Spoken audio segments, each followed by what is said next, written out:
आटे का चीला या डोसा बनाने के लिए मेरे पास यहाँ पर 1 कप आटा है।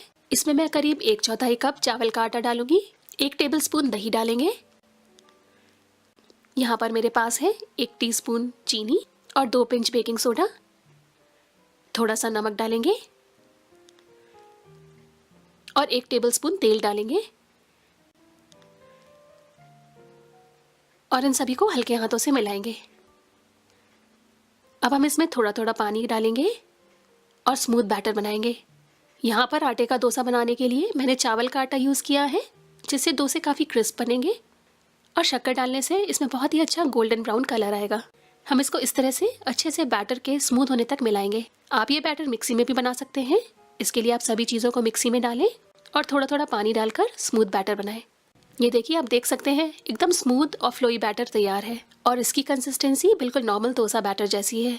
ये अब तैयार है, हम इसे अलग रखेंगे और अब हम आधा कप पानी एक बाउल में लेंगे और इसमें आधा टीस्पून तेल डालेंगे। हम इस मिक्सचर को डोसा पैन पर फैलाने के पहले डालेंगे। इससे डोसा पैन में चिपकेगा नहीं और डोसे को फैलाने में भी आसानी होगी। और आइए अब हम डोसा बनाते हैं। इसके लिए मैंने यहाँ पैन को मीडियम हीट पर गर्म किया है और अब मैं पैन को इस तेल वाले पानी से वाइप करूँगी और अब बैटर का एक बड़ा चमचा पैन के सेंटर में डालेंगे और इसको बहुत हल्के हाथों से इस तरह से गोल गोल घुमाते हुए पैन पर फैलाएंगे। कुछ सेकंड्स के बाद थोड़ा सा तेल चारों तरफ डोसे पे डालेंगे। इससे डोसा बहुत ही क्रिस्प बनेगा। और अब हम डोसे को थोड़ी देर पकने देंगे।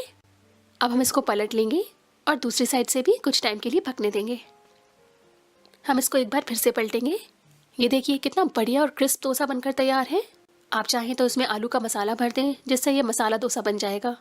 मुझे ये क्रिस्पी आटे का डोसा नारियल की चटनी के साथ बहुत पसंद है। आप नारियल चटनी की रेसिपी मेरे चैनल पर देख सकते हैं।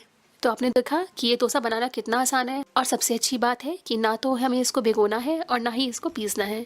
तो आप ये आटे का झटपट डोसा ज़रूर ट्राई करिएगा और हमें कमेंट सेक्शन में बताइएगा कि आपको कैसा लगा।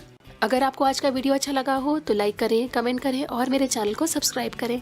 अगली बार आपसे फिर मुलाकात होगी एक नई रेसिपी के साथ। तब तक के लिए take care and bye bye.